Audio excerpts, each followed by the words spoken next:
Welcome to fresh சமையல். அடுத்த நாள் சமையலுக்கு என்ன பண்ண, நைட்டு என்ன பண்ணன்னு சொல்லி தான் இந்த விலாகில் இருக்க போகுது. ஃபஸ்ட்டு ஈவினிங் போனதுமே ஒரு 6 மணிக்கு சுட சுட ஒரு இஞ்சி டீ போட்டு குடிச்சிட்டு தான் வேலையை ஆரம்பிக்க போகிறோம்.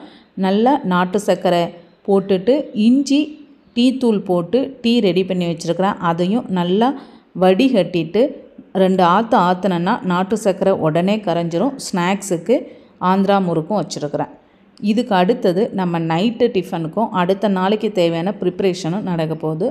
ஆப்பத்துக்கு ஆட்ட போகிறேன். ஆப்பத்துக்கு ஆட்டுறதுக்கு ஃபஸ்ட்டு கொஞ்சம் தேங்காவை எடுத்து மிக்ஸி ஜாரில் நம்ம போட்டு திரிச்சிக்கிட்டோன்னா கொஞ்சம் நல்லா சின்ன சின்னதாக கட்டாகி பூ மாதிரி வந்துடும். இப்போ இது கூட 1 டம்ளருக்கு இட்லி அரிசியும் 1 டம்ளருக்கு பச்சரிசி, ஒரு 4 ஸ்பூன் அளவுக்கு உளுந்து, 2 ஸ்பூன் அளவுக்கு வெந்தயம் போட்டு ஒரு 3 மணி நேரம் ஊற வச்சுருந்தேன். அதை இதோடு ஆட் பண்ணி நம்ம ஆட்ட போகிறோம்.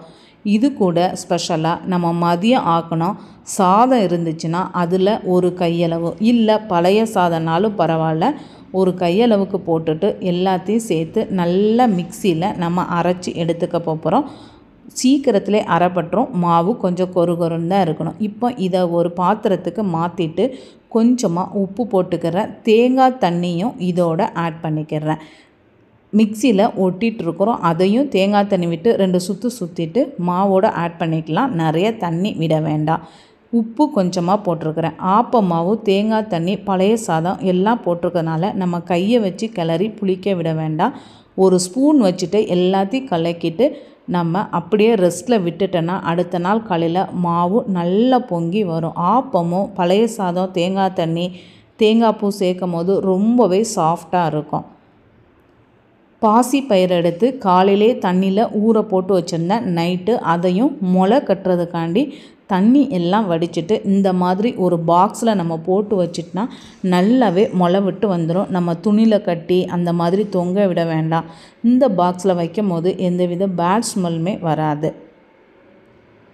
நைட்டு டிஃபனுக்காண்டி கொஞ்சம் தேங்காய் பால் எடுக்கிறதுக்காண்டி தேங்காவை அரைச்சி எடுத்துக்க போகிறேன். பாஸ்தா தான் செய்ய போகிறேன். பாஸ்தாவை ஃபஸ்ட்டு நம்ம ஓப்பன் பண்ணி ஒரு பாக்ஸில் ட்ரான்ஸ்ஃபர் பண்ணி வச்சுக்கிறோம்.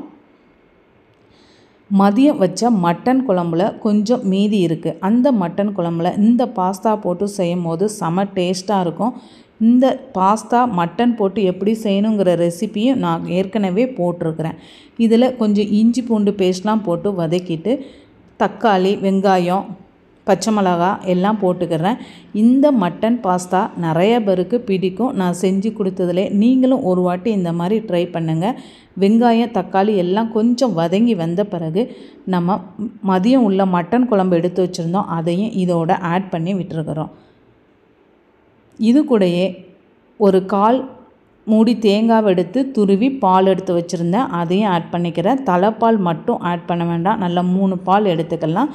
கூட கொஞ்சம் மசாலாத்தூளும் போட்டுட்டு பாஸ்தாவையும் ஆட் பண்ணி எல்லாத்தையும் சேர்த்து மிக்ஸ் பண்ணிவிட்டு ஒரு 5 விசில் விட்டாலே போதும். சூப்பரான ஒரு பாஸ்தா நமக்கு ரெடி ஆயிரும்.